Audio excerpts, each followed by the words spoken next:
pessoal, sejam bem-vindos. A Escola Judicial do TRT4 iniciando uma atividade adequada aos novos tempos. Estou esperando vocês entrarem e esperando também o Rodrigo entrar. Obrigado a presença de todos. Opa, Rodrigo, tudo bem? Como é que tá, César? Tudo bem? Boa noite. Tudo certo? Tudo certo. Como é que você tá aí? Beleza. Estamos já com 170 participantes, né? Uma honra para a gente. Boa noite, Rodrigo. Boa noite a todos que estão chegando agora. A gente está iniciando uma atividade diferente por conta dos novos tempos. Nós estamos tendo uma atividade acadêmica, cada um nas suas casas, como as ordens da Organização Mundial de Saúde impõem, né? Mas por um convite do empregador Ricardo Costa, diretor da Escola Judicial, estamos aqui começando uma live sobre as medidas trabalhistas de enfrentamento da pandemia do coronavírus. Pode falar, Rodrigo, a sua palavra. Pois é, César, vamos iniciando aí esse novo mundo. Aliás, essa pandemia tem nos ensinado muitas coisas novas, né? A gente tem que aprender a trabalhar de forma contínua em casa, aprender novas rotinas e, no meu caso, a gente tem que aprender também a fazer lives, né, pelo Instagram. É uma nova habilidade aí que a gente está aprendendo. Mas o nosso tema é um tema bastante amplo e por incrível que pareça, a cada dia, e nós escolhemos um título, acho que diferente, que se chamado Coronavírus e o Direito do Trabalho de Emergência, porque esse é o momento que a gente está vivendo realmente de necessidade de pensar novos horizontes e novo conteúdo também do direito do trabalho, da relação a esses novos momentos. Mas eu queria primeiro apresentar meu colega e amigo, César Zucati Prit. César é juiz do trabalho lotado na terceira vara do trabalho de Canoas, é Juris Doctor pela Universidade Internacional da Flórida, dos Estados Unidos, é membro da Comissão de Jurisprudência e conselheiro da Escola do TRT do Rio Grande do Sul. Isso me permite, César, não colocou no currículo, mas eu vou fazer constar, porque é importante, é também membro do grupo de estudos Análise Normativa do Tribunal, e é um grupo de estudos que tem sido muito ativo nos últimos tempos, inclusive produziu 7 enunciados explicativos, hermenêuticos sobre essa nova normatividade, e César tem sido essencial na compreensão desse novo mundo do direito do trabalho que se inaugura agora, para o bem ou para o mal, com esse novo ambiente de pandemia. César. Rodrigo, eu agradeço as palavras a esse grupo de estudos da Escola Judicial, num ambiente em que há uma profusão de normas, essencial, eu diria, para que incitar, digamos assim, a partir de um grupo menor, trazer o debate para os magistrados, trazer para o público, para os advogados, o público externo, começar a amadurecer, sedimentar essa profusão de normas e os conflitos que existem, conflitos entre as normas em si, conflitos entre as leis e medidas provisórias que estão sendo editadas e a Constituição. É essencial que a gente faça uma decantação disso, debatendo. Queria apresentar o colega e amigo Rodrigo Trindade, né? Ele é juiz titular da Vara de Trabalho de Frederico Westphalen, mestre em Direito pela Universidade Federal do Paraná, especialista em Direito Laboral pela UDELAR, Universidade da República, né? Montevidéu, e o nosso ex-presidente da Amatra 4, muito ativo em várias causas nobres aí da defesa do nosso querido direito do trabalho. Vamos começando então, Rodrigo? Vamos. Eu acho que a gente pode começar do começo, certo? E começar do começo é definir, eu acho, nesse novo ambiente, a gente vai falar de vários temas. Vamos tentar, dentro desses 50, 55 minutos que nós temos aqui, que o Instagram nos permite, tentar tratar de todos os normativos. Mas para começar a tratar e assentar essas nossas bases, eu gostaria, César, que a gente iniciasse, e essa é a minha sugestão para ti, de que nós começássemos falando sobre as bases epistemológicas desse novo direito do trabalho, do direito do trabalho de emergência. Porque ao longo desse nosso caminho de hoje, estrito senso, da nossa live, e na análise dos processos judiciais que virão, a gente vai precisar definir um assentamento, as bases para análise, para hermenêutica, de como ver, de como unir essas normativas que vão surgindo agora. O que te parece, César, quais seriam essas bases epistemológicas, a partir da onde a gente deve sair para que alcance uma boa interpretação de todos esses normativos, César? Olha só, eu vou pedir só uma pausa, que o pessoal da Escola Judicial está me pedindo para fixar aqui na parte de baixo da tela o comentário onde tem o link para quem é servidor do nosso tribunal, servidor e magistrado do nosso tribunal ou das outras escolas judiciais, dos outros TRTs que estão nos assistindo. Clique nesse link. Eu vou pedir para a Camila mandar de novo o comentário para ele aparecer aqui embaixo e eu poder fixar. Só mais um segundinho. Tá, então, só para explicar, essa nossa atividade é uma atividade aberta para o mundo, para o planeta, mas ela cumpre o objetivo da Escola Judicial de fornecer formação para os juízes, para os magistrados e para os servidores da nossa Escola Judicial. Nós temos obrigações legais de ter horas de formação e também permite que as escolas irmãs, as escolas de governo, especialmente as outras escolas judiciais, os funcionários, magistrados, agentes políticos, todos que participam, também possam utilizar desse período para que contem na sua formação também, nas suas horas de formação. Então, nós temos essa dupla utilidade, essa dupla função hoje aqui, que é de auxiliar nos objetivos formativos das escolas e também prestar informações, impressões e esperanças para todos que nos assistem. Conseguiu aí, César? A gente está aprendendo aos poucos. A gente fez esse Instagram, né? Olha só, na bio da Escola Judicial, no perfil, foi colocado esse link. Eu não estou conseguindo agora fixar o comentário. Eu vou aproveitar um momento depois que o Rodrigo estiver falando e eu vou tentar fixar. Mas, de qualquer forma, o pessoal vai poder clicar na bio do próprio perfil da Escola Judicial e se cadastrar. Mas então a gente estava falando, César, das bases epistemológicas, né? A partir da onde que a gente deve iniciar a análise? Da onde a gente deve se assentar? Porque eu acho que a qualidade de toda a nossa análise depende essencialmente da onde a gente parte. Certo. Eu queria fazer o seguinte comentário. Nós estamos em um momento de crise e é natural que, neste contexto, nós tenhamos que ter uma interpretação flexível e prática, uma interpretação teleológica. E, geralmente, na exposição de motivos dessas normas e no primeiro, na ementa da norma e no artigo 1º, eles declaram qual o objetivo.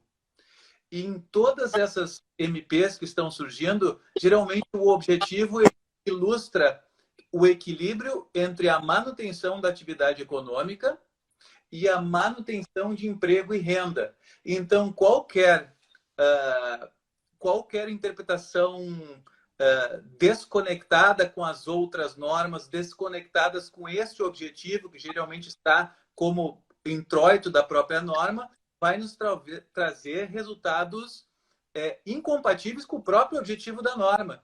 Ou seja, eu não posso nem ao mesmo tempo ter uma interpretação que dê um poder absoluto para o empregador, aniquilando, utilizando-se, aproveitando-se deste momento de cataclisma mundial para aniquilar a dignidade, a possibilidade de sobrevivência dos trabalhadores, e, por outro lado, eu não posso ter uma interpretação tão rígida de modo que eu tire a finalidade da norma e deixe as empresas numa situação de penúria que vai gerar falência, vai gerar emprego em massa.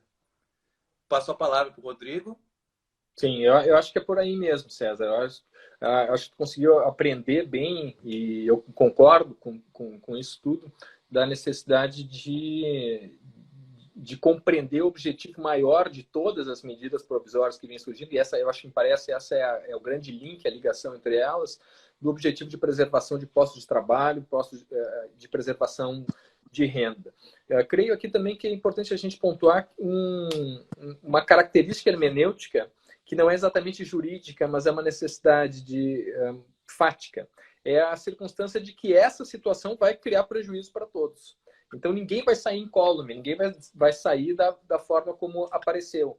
Mas há necessidade, e essa é uma função importante que nós, magistrados, temos, de modo geral, todos que trabalham com direito, de reconhecer a necessidade de estabelecer regras jurídicas de imputação, de definição de responsabilidades, e que devem ser estabelecidas a partir de uma condição fática de diferenças de capacidades econômicas dos envolvidos. Empregados vão ser prejudicados? Sim.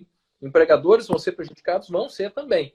Mas é importante que se analise, se verifique todas as situações concretas para definir o potencial de prejuízo a ser imputado a partir das condições muito próprias de cada relação jurídica que nos cabe analisar. O microsistema trabalhista tem regras já previstas sobre isso. Nós vamos falar sobre o fato do príncipe, sobre força maior, sobre as instrumentalizações que são feitas as medidas provisórias sobre esses temas, mas é importante registrar que o nosso microsistema trabalhista já tem essas previsões de como enfrentar, pelo menos em grande parte, de modo geral, tem essas previsões.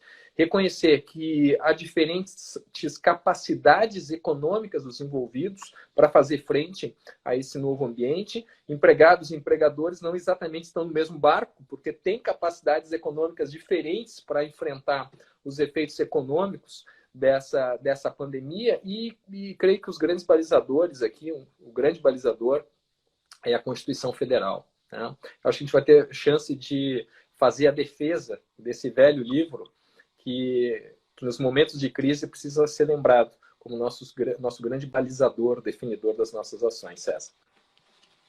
Deixa eu pegar esse gancho e relembrar que a Constituição tem como seu núcleo duro os objetivos da Constituição, obter a dignidade da pessoa humana, o valor social do trabalho e livre iniciativa, ou seja, para que serve uma sociedade civilizada? Aí nós vamos voltar séculos no tempo, Jeremy Bentham, etc. O objetivo do governo é trazer civilidade, é trazer dignidade, é trazer, digamos assim, a felicidade, a melhoria da condição econômica para a população. Então, todo o nosso arcabouço normativo ele objetiva isso. E a Constituição coloca isso nos seus primeiros artigos.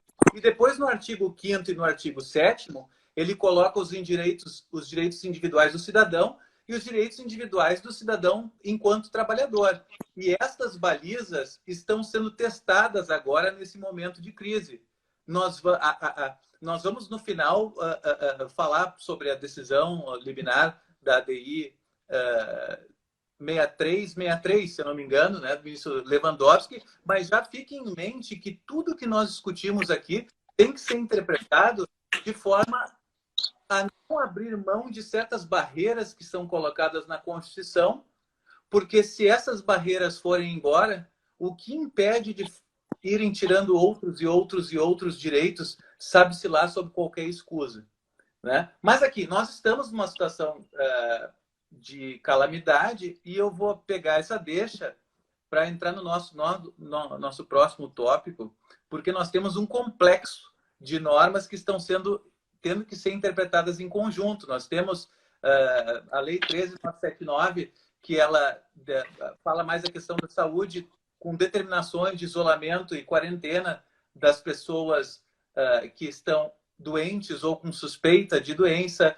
Nós temos agora, recentemente aprovada, a Lei 13.982, concedendo um auxílio emergencial, ou seja, o governo, depois de muita resistência, abriu os cofres para alcançar a população que o Estado, nos últimos 20, 30 anos, tem deixado progressivamente mais desamparado, né? Autônomos, informalidade, enfim, as pessoas têm que comer para que a gente não tenha, para que a gente ainda tenha um país, uma população após essa crise.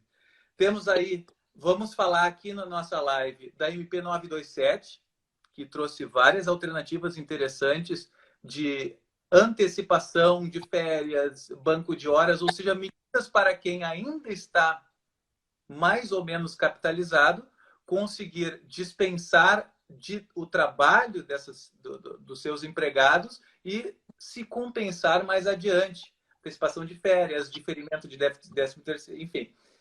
936 é a medida mais polêmica, com a suspensão de contratos e redução de jornada e salário. A MP 946, permitindo enfim, um alento para o trabalhador, podendo retirar parte do seu FGTS. Isso. E outra norma que nós vamos comentar, a 944, que cria um financiamento subsidiado a condições muito favoráveis para financiar 2 meses de folha. Enfim, esse é o conjunto, uma complexidade, uma teia de normas. Vou passar a palavra para o Rodrigo, senão ele vai dizer que eu estou falando demais. Não, sempre bom te ouvir, César. Sempre aprendo muito contigo. Tem que falar bastante mesmo. Mas realmente, César, fizesse um apanhado bom das medidas provisórias, das leis que estão surgindo aqui. Mas para a gente unir todos esses normativos, eu gosto muito de fazer analogias e fazer comparações. E eu comparo e vejo essas medidas provisórias, essas leis, mas principalmente as medidas provisórias, como uma analogia de uma guerra de trincheiras. Uma guerra de trincheiras, como foi a Primeira Guerra Mundial, a Guerra Civil Espanhola, principalmente a Primeira Guerra Mundial, cada trincheira era uma linha de defesa, né, no frontline, da linha do campo de ataque, do campo de guerra. E essas medidas provisórias, elas apresentam diferentes estágios do campo de defesa que empregados e empregadores podem se valer. Então, são instrumentos diferentes para situações individualmente postas e que reclamam um instrumento, reclamam um remédio diferente próprio. Cada situação é uma situação própria. Então, a medida provisória 927, ela parte de uma concepção de empresas que têm uma capacidade econômica razoável, né? Que tem uma reserva econômica razoável, é isso que se espera de empresas viáveis, de que tenham capacidade econômica para sobreviver com pouca ou até com uma restrição completa de faturamento de atividade econômica. E por isso ela permite que, mesmo sem trabalho, se possa reduzir os ônus, os custos da empresa. Então, um adiantamento de férias, adiantamento de banco de horas, passagem para o teletrabalho, passar o pagamento do fundo de garantia para mais tarde. Então, essas medidas são pensadas para empresas com uma capacidade econômica razoável, que é esperado das empresas viáveis. Para as empresas que não têm essa capacidade econômica, que não tiveram essa previdência, ou outros motivos, de modo geral, não tem como se ficar nem 1 mês ou nem 2 meses sem faturamento, sem pagar suas obrigações principais, que é a folha de salário, se foi pensada na medida provisória 946, que tem disposições relativas à suspensão de contrato, não pagamento, a redução de jornada e salário.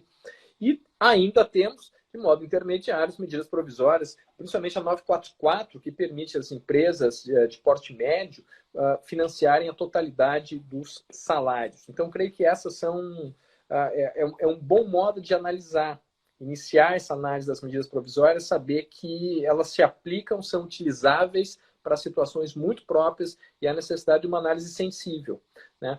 Uma análise sensível para verificar qual é o instrumento, qual é a ferramenta própria para esse novo momento.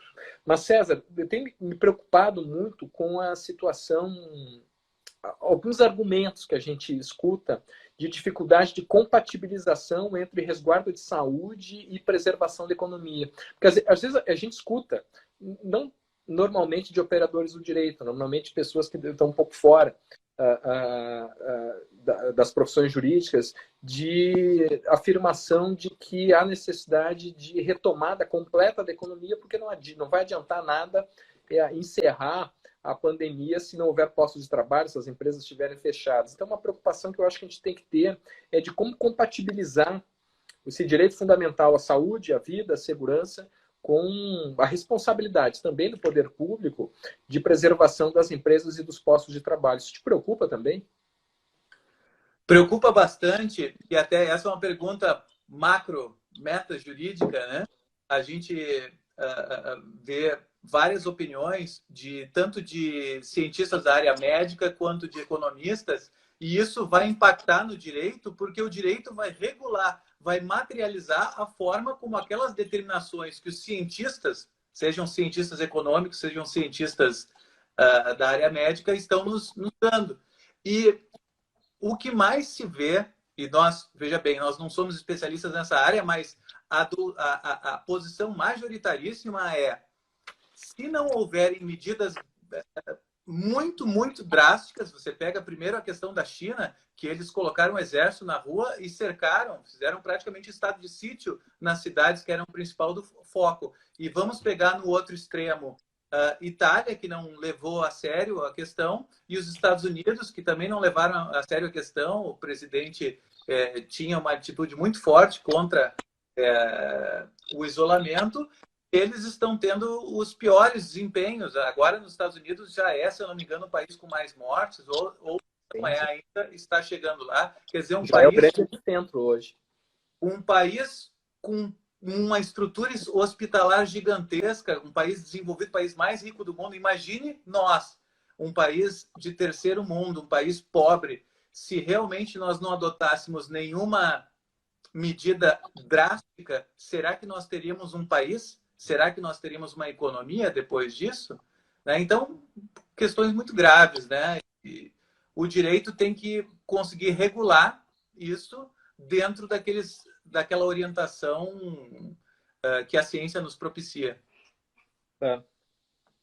Bom, eu acho que está na hora, até porque o nosso tempo é curto, ele voa, o assunto é muito vasto, interessante, a gente entrar com um pouquinho mais de detalhe na MP 927, né? Vamos começar. Você não passa para o fato do príncipe, força maior, César. Eu sei que você escreveu com um bom parceiro, você escreveu um bom artigo sobre isso. E está num site muito conceituado, né? Revisão Trabalhista. Olha só, esse assunto ele começou com a MP 927, porque a MP 927 fala que caso de força maior, né, a epidemia, e depois houve declarações do governo em rede nacional de que há um artigo na CLT, que está lá um pouquinho esquecido e tal, mas que responsabilizaria os governos que derem causa à suspensão de atividades. E a coisa não é tão simples assim. Nós temos, dentro de uma doutrina tradicionalíssima já, um conceito amplo, lá senso de força maior, com fatos inevitáveis para os quais a pessoa não concorreu, no caso o empregador não concorreu, fatos imprevisíveis e que afetem drasticamente a empresa. Dentro disso, nós temos especificidades. A doutrina costuma dividir fatos de causa natural, caso fortuito, né? E fatos por ação humana, digamos força maior em sentido estrito, como, por exemplo, uma guerra ou uma paralisação geral, né? Bloqueios nas estradas pelos caminhoneiros, como acho que aconteceu no ano passado, né? E costuma separar o fato do príncipe, que geralmente é tido como uma iniciativa da administração pública e que não seria justo aquilo que a administração pública decidiu impor a alguns que fosse custo de apenas alguns. Aí a ideia de trazer o custo para toda a sociedade. E aí eu deixo essa batata quente para o nosso amigo Rodrigo para dizer se o nosso caos pandêmico, as determinações de fechamento de estabelecimento seriam fato do príncipe ou seriam força maior? Pois é, César. Bom, eu fico feliz de saber que aqui a gente não vai ter exatamente um debate, porque nós escrevemos um artigo juntos assim que saiu essa polêmica e tentando explicar, tentando humildemente levar um pouquinho de luz jurídica para uma informação que não foi exatamente muito precisa juridicamente sobre a eventual obrigação de agentes públicos, governadores e prefeitos de que teriam que indenizar, de fazer o pagamento de verbas rescisórias de empregados cujos empregadores se vissem na necessidade de encerramento das atividades em razão de portarias. E, de fato, por todo o país, há portarias, há normativos estaduais e municipais determinando a redução das atividades ou até o fechamento completo de atividades econômicas. E surge essa dúvida. Bom, é uma dificuldade de compreensão que a gente tem visto, às vezes até de forma... A gente fica até um pouco irritado com isso, a dificuldade de entender a diferença entre factum principis e força maior. O factum principis é um ato de uma autoridade de Estado que realiza um ato normativo discricionário, eu acho que essa é a palavra mais importante, a discricionariedade, não compelido por força maior, não compelido por um fato da natureza, mas que decide realizar algum ato e causa prejuízos a um empregador, e esse empregador, caso o prejuízo seja de tal monta que não possa seguir a sua atividade, o responsável pelo fechamento da atividade, eventualmente encerramento dos contratos de emprego, não é o empregador, é o príncipe, é o Estado, o poder público, e esse que vai ter que fazer o pagamento das verbas rescisórias. Temos pouquíssimos casos na jurisprudência, a gente procurou isso na jurisprudência do Tribunal Superior do Trabalho. Eu acho que você achou uma ou duas jurisprudências, né? Eu achei muita jurisprudência de rejeitando, né? Rejeitando o exercício do poder de polícia. Um ato da autoridade exercendo o poder de polícia e fiscalização não é caso de factum principis. E decisões,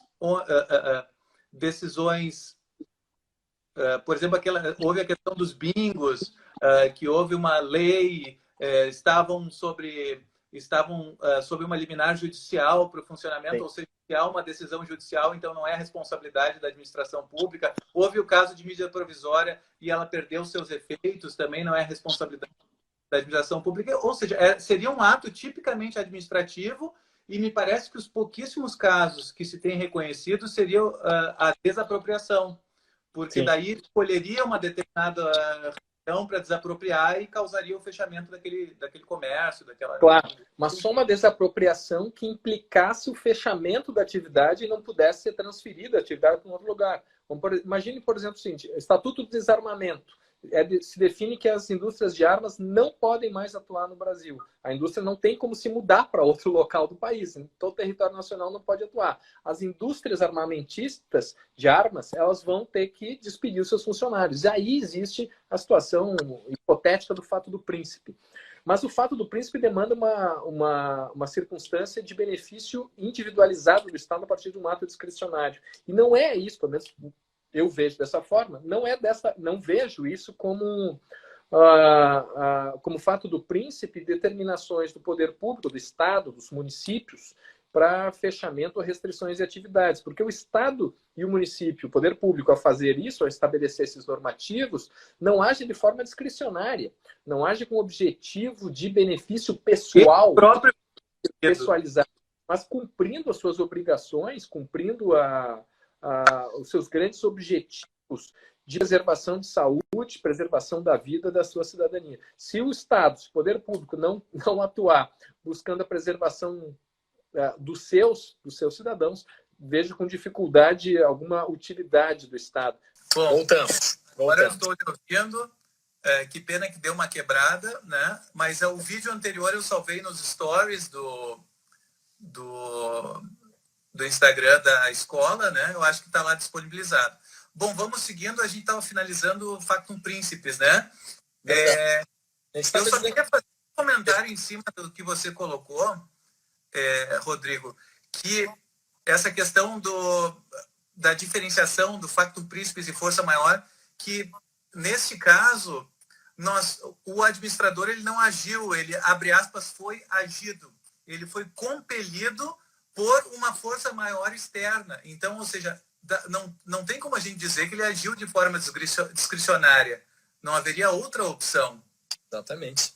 Exato. Ele não está agindo de forma discricionária, mas está agindo, eu vejo, pelo menos, de forma vinculada, porque é obrigação do poder público a preservação da saúde, da vida e da segurança de todos os seus cidadãos. Pessoal, eu queria perguntar se agora vocês estão com áudio. Quem é que pode tá ouvindo? Ok, ótimo. Rodrigo, estão ouvindo o Rodrigo? Tá bom. Bom, eu acho que a gente poderia passar para falar um pouquinho das medidas da MP 927. Tu queres iniciar, Rodrigo? Sim, a 927 ela traz as medidas mais importantes que eu vejo aqui. Pode ter alguma controvérsia, tratar sobre teletrabalho, sobre adiantamento de férias e banco de horas, acho que esses são os 3 temas mais importantes. Talvez a gente possa falar também sobre negativa de nexo epidemiológico, suspensão da obrigatoriedade de exames, mas podemos começar sobre teletrabalho, César. O teletrabalho é uma das modalidades de trabalho à distância e ele foi bastante facilitada a migração para o regime de teletrabalho a partir da medida provisória 927. Não há mais necessidade de acordo de vontade. Essa é uma característica bem interessante da 927 para o teletrabalho. Ele pode ser imposto pelo empregador e não estabelece muito bem os critérios. Eu acho que é importante a gente pontuar 2 critérios que são importantes aqui. Primeiro, de que o trabalho a ser realizado possa ser realizado na forma de teletrabalho, ou seja, com ferramentas informáticas de comunicação instantânea. E segundo, de que essa migração para o trabalho em casa, ela não pode ser imposta de modo a fazer com que haja grandes prejuízos para o empregado. Então, definir exatamente se ele tem condições técnicas, de conhecimento, ou até do ambiente de casa para fazer esse serviço. Teletrabalho formalmente não precisa ser feito em casa. Mas para esse ambiente de pandemia, ele obrigatoriamente, pelo menos eu vejo assim, ele obrigatoriamente tem que ser feito na residência do empregado. Creio que esses são alguns dos temas mais interessantes. Outros temas interessantes a respeito à obrigatoriedade de custeio dos equipamentos. E vejo com tranquilidade aqui que o empregador é responsável pelo custeio desses equipamentos, mas pode repassar para o empregado uma obrigação inicial de aquisição, desde que posteriormente seja indenizado pelo seu empregador se precisar comprar um equipamento muito especial, um serviço muito especial para o teletrabalho. Creio que o mais controvertido, eu queria saber a tua opinião, César, é sobre jornada de trabalho. Tem hora extra no teletrabalho aqui? Olha só, depois que a gente faz a faculdade de Direito, a gente aprende que a resposta mais apropriada é sempre o depende. Em princípio, nós temos o artigo 62 e foi colocado lá expressamente o teletrabalho como uma das exceções ao controle de jornada. Por quê? Porque em tempos de normalidade, a pessoa geralmente vai para o teletrabalho justamente porque de repente está com um filho pequeno ou tem os seus pais de repente estão doentes, alguma coisa que é poder trabalhar em casa, se assim como tu disseste, o tipo de trabalho permite a fazer à distância pela rede informatizada, e tendo as vantagens da flexibilidade de jornada, poder trabalhar por produtividade. Então, seria um contrassenso colocar o teletrabalho com bater o cartão. Até porque, mesmo que a pessoa, por exemplo, se logue no sistema, como é que eu vou saber se ela realmente está trabalhando ou se foi tomar um café, ou, enfim, está fazendo alguma refeição, voltou, ainda está correndo, o computador ainda está logado. É muito difícil de controlar. Agora, vamos trazer para o caso atual. E aí que mora o perigo. A pessoa tinha... Questão número 1, a pessoa tinha trabalho controlado, né? A pessoa, digamos, trabalhava 8 horas por dia. Isso pode ser feito em teletrabalho. Vai para lá. A norma, ela coloca que não vai haver o controle de jornada. Mas e se o empregador exigir muito mais atividade do que costumava exigir na produtividade? Será que isso é uma oportunidade para o empregador, digamos assim, impor mais trabalho ao empregado, já que ele está em casa? Segunda questão, ele pode mandar, tem um artigo polêmico ali na MP, ele pode mandar mensagens até às 11 da noite esperando respostas rápidas, porque todo mundo tem que vestir a camisa da empresa.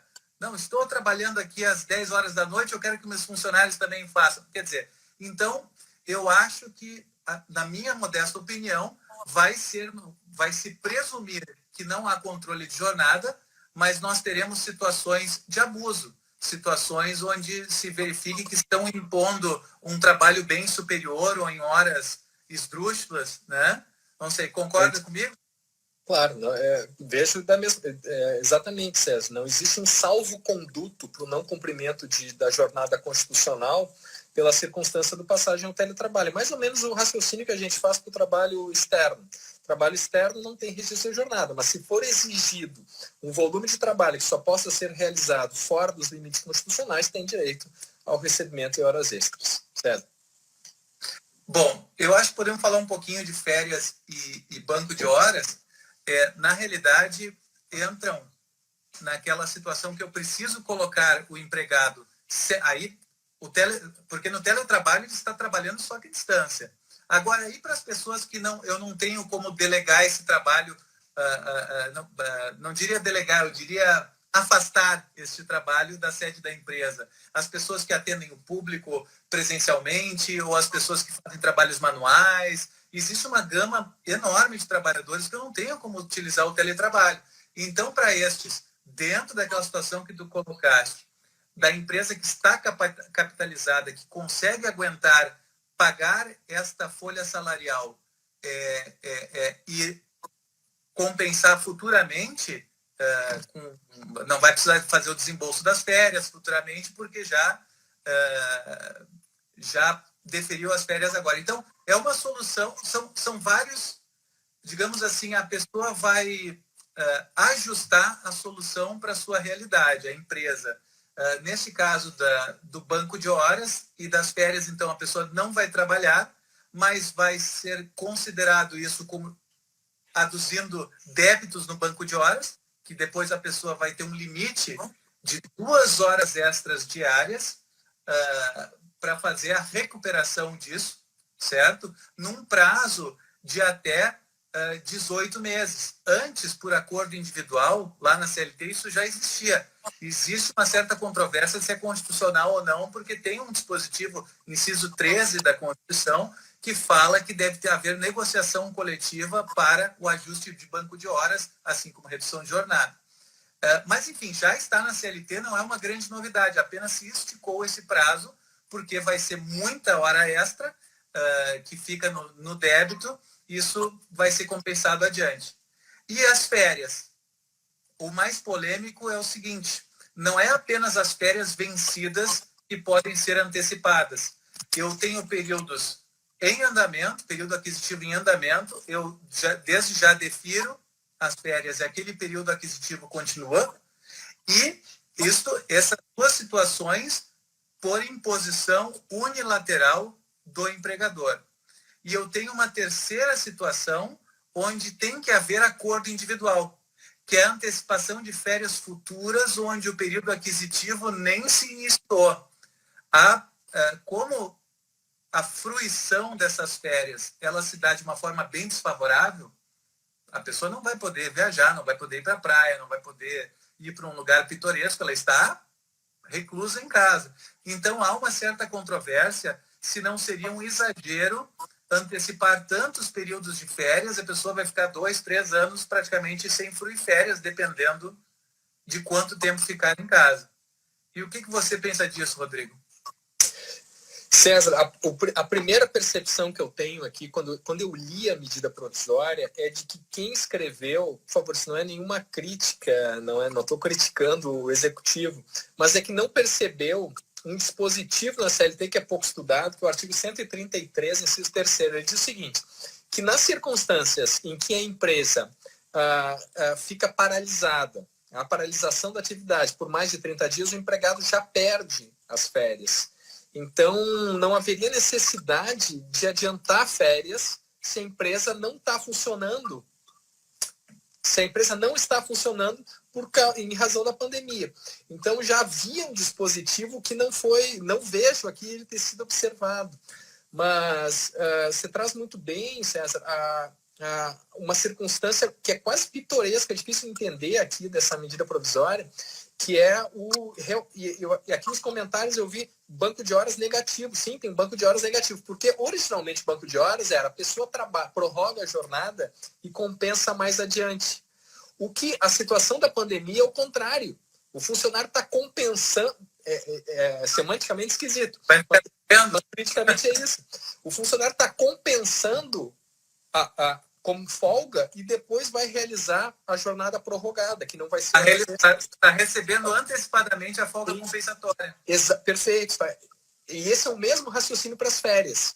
Tanto para as férias do período aquisitivo vencido, são 3 situações. Período aquisitivo vencido, período aquisitivo vencendo, ou seja, vai vencer durante a pandemia, durante a paralisação, e os períodos futuros. Isso é inusitado mesmo.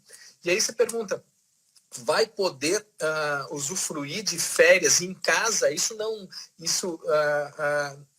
eu recebi essa pergunta no site ou no perfil do Instagram. Isso não inviabiliza o direito constitucional de férias? Isso não zera o direito constitucional de férias? Eu acho que não. E eu acho que não pela nossa base epistemológica que a gente firmou nisso essa conversa. Vai dar prejuízo para todos. De uma interpretação apropriada ao momento. Claro. Exato. As férias não são zeradas. Aí voltamos a Lex e Dworkin e as ponderações de princípios e de valores constitucionais. O direito constitucional de férias não é zerado. Ele é mitigado e é reduzido em nome de um benefício maior, que aí eu vejo a vida do funcionário, a segurança, a preservação do emprego, a preservação da empresa. Então não é mitigado aqui. César, nosso tempo está terminando, nossa conversa está tão boa que a gente acaba... A gente vai ter que fazer outra live, tá? Para falar, pelo menos vai ficar só na 927 hoje. Fica aí a sugestão. A gente vai ter que falar outra sobre a 946. Mas falar sobre a negativa de nexo epistemológico, porque isso preocupou muita gente, tem muita dúvida sobre isso. A medida provisória 927, ela estabeleceu que as contaminações pelo Covid-19 não são consideradas doenças ocupacionais. Aí colocou vírgula e aspas, né? Exceto mediante comprovação do nexo causal. Significa que não dá para considerar a contaminação do empregado pelo Covid-19 como doença ocupacional, nem mesmo os trabalhadores da saúde. O que você acha disso? Olha só, caso extremamente complexo, nós não podemos... Vamos voltar para a interpretação que nós temos que ter à vista da Constituição e à vista da situação atual e do complexo de normas. Como que eu vou exigir que os profissionais da saúde estejam lá na linha de frente de combate e eu não vou dar um mínimo de segurança jurídica para eles? Eles vão ter um ônus da prova dificílimo, serem contaminados, talvez ficarem com consequências bem graves, eventualmente ter o falecimento, e eu não vou presumir que eles, por estarem lá, gente, fazendo a higienização de pacientes contaminados, recebendo os pacientes contaminados o tempo todo, como que eu não iria presumir, nesse caso, o nexo causal? Mas a legislação atual ela já dá a resposta para isso, porque nós temos 2 dispositivos na Lei dos Benefícios Previdenciários, Lei 8.213, que um deles fala do nexo técnico epidemiológico e um outro fala especificamente da contaminação acidental em trabalho. Então, assim, me parece que existem artigo 21, inciso 3, se não me engano. Exatamente. Então, me parece que esta presunção legal, uma presunção ex lege, ela é uma forma de comprovação do nexo causal. Então, eu teria com isso uma interpretação sistemática desses dispositivos. O que você acha? Na crise do H1N1, foi exatamente o contrário que aconteceu. Quando deu H1N1, os profissionais de saúde infectados, eles era presumido que a infecção ocorreu em razão do trabalho deles, para os profissionais de saúde. Então, se presumia já doença ocupacional. A medida provisória 927, ela inverteu todo esse aporte que a gente tinha sobre isso, César. Nesse ponto, eu acho que eu gostei da MP, da MP 927 em geral, salvo o artigo 18, que ele foi revogado em 24 horas via Twitter, né? E o artigo 2º, a gente não conseguiu falar sobre ele, que ele é problemático também. Exatamente. Mas esse artigo 29 não pode passar despercebido. Os profissionais de saúde, eles têm um outro dispositivo que não foi revogado, está lá na Lei 8.213, e eu acho que ampara esses profissionais, porque fala explicitamente da contaminação acidental em serviço, que é o caso do pessoal da saúde. Rodrigo, está com faltando 10, 12 minutos para acabar nossa live. Eu acho que... Falta 5, tá? Porque a gente começou às 19h05. Ah, certo. Tá. Vamos... Talvez até a gente tenha uma sobrevida, porque como caiu e eu comecei de novo, até dá para a gente passar um pouquinho. Mas vamos lá. Se cair, a gente já tá despedido, tá? Já se despediu. Então tá bom. A gente passa para o próximo assunto.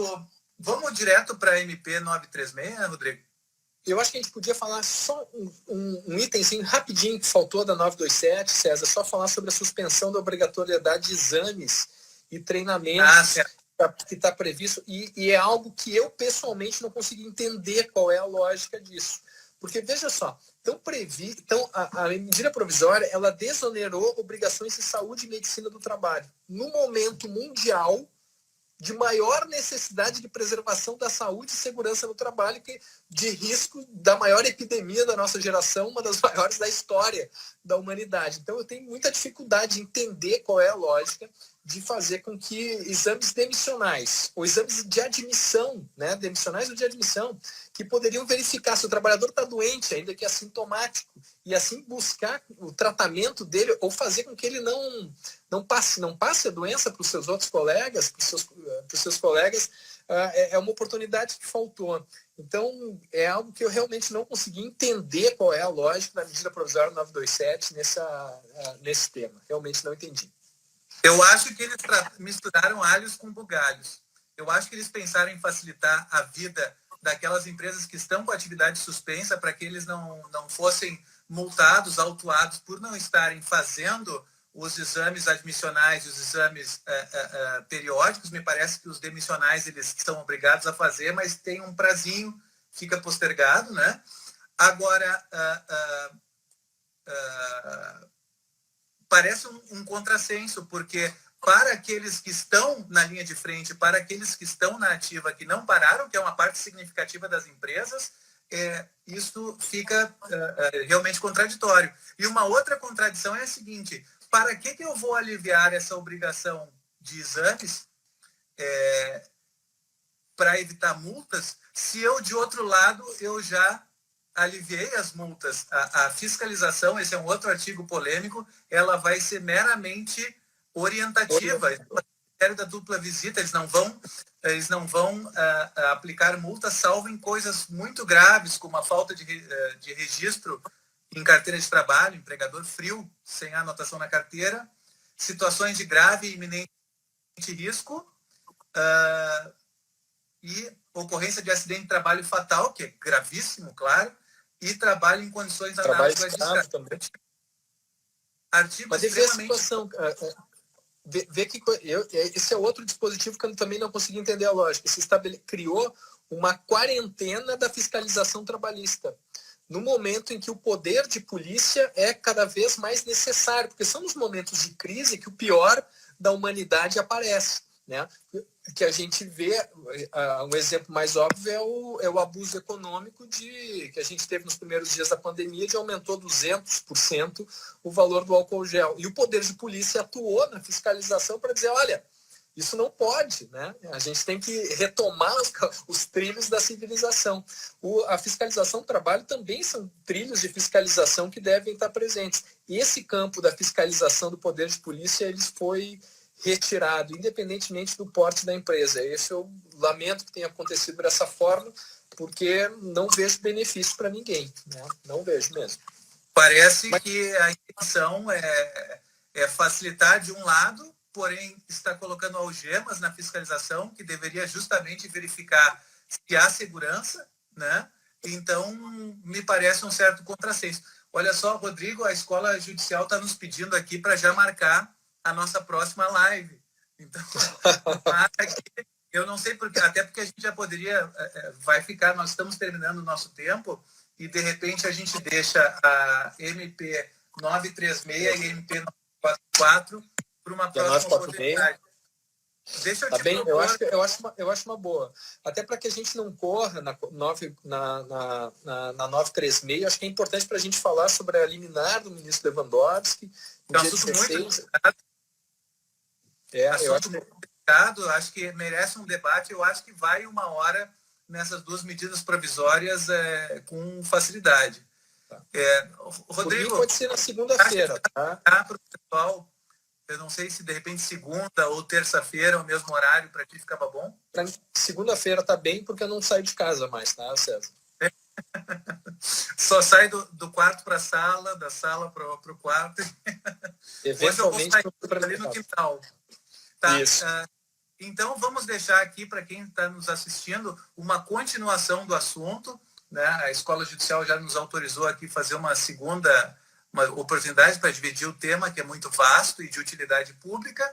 Ficamos, então, marcados para segunda-feira, às 19 horas. E eu queria aproveitar esse último minutinho só fazer um pouquinho de propaganda do livro de precedentes. Tá? Até faz parte de um viés da Escola Judicial de estudar os precedentes e incrementar o seu uso no tribunal. E, nesse meio tempo, estamos lançando um livro com vários autores de renome nacional, uma obra feita a muitas mãos, certo? Com 2 ministros do TST,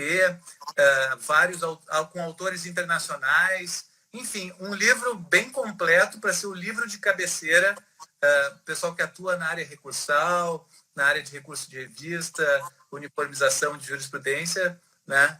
Enfim, tá no site da editora Revista dos Tribunais. Eu vou querer um autógrafo no meu, tá? Com certeza. Tá. Eu queria me despedir também e dizer que esse livro é um livro essencial mesmo para todos que atuam no direito do trabalho. E César, eu não tenho problemas nenhum de dizer isso. César é a grande autoridade hoje no Brasil no tema de precedentes, estudou isso a fundo nos Estados Unidos, no Master que ele fez lá, e tem atuado em várias escolas judiciais pelo Brasil, ensinando como tratar os precedentes no direito processual civil e no direito processual do trabalho. Então, é uma obra que recomendadíssima. Agradeço as palavras aí, Rodrigo. Senhores, o nosso tempo está acabando. Em nome da Escola Judicial, a gente agradece. É uma honra participar desse projeto piloto da Escola Judicial, de fazer uma atividade formativa, interna, compartilhada com o público, os advogados, o público externo aos tribunais, compartilhado com as demais escolas. E eu acho que em tempos de pandemia nós estamos nos reinventando, e talvez essa seja uma forma de que todas as escolas dos tribunais se ajudem, compartilhando os cursos, compartilhando as atividades e também compartilhando com o público, com a classe jurídica, com os advogados, esses debates que são importantes para todos. Rodrigo. Só agradecer também e registrar como a nossa Escola Judicial, que é do Rio Grande do Sul, tem essa tradição de liderança, de vanguarda, né? Eu acho que isso não é a primeira, é uma das primeiras lives que são produzidas pelo Instagram de uma escola judicial, e agradecer a confiança da diretoria da escola, principalmente do desembargador Ricardo Martins Costa, que apostou nessa ideia diferenciada de fazer uma live no feriado, inclusive. E eu vi aqui que nós tivemos mais de 400 pessoas presentes. E é uma honra para nós. Claro, o pessoal uma honra para nós. E eu acho que a próxima vai ser boa também. Então tá bom. Estejam com a gente na próxima live. Vamos tratar da MP 936 e MP 944. E também tem uma MP com um assunto mais breve, a MP 946. Isto se às 23h30 da noite de hoje ou dos próximos dias não sair mais alguma, né? Se tiver, a gente vai falar também. Vamos falar também. Isso aí. Tá bom. Então, um abraço a todos. Boa noite, bom feriado de Páscoa. Até mais, Rodrigo. Um abraço. Fiquem em casa, saúde, fiquem com Deus. Até mais.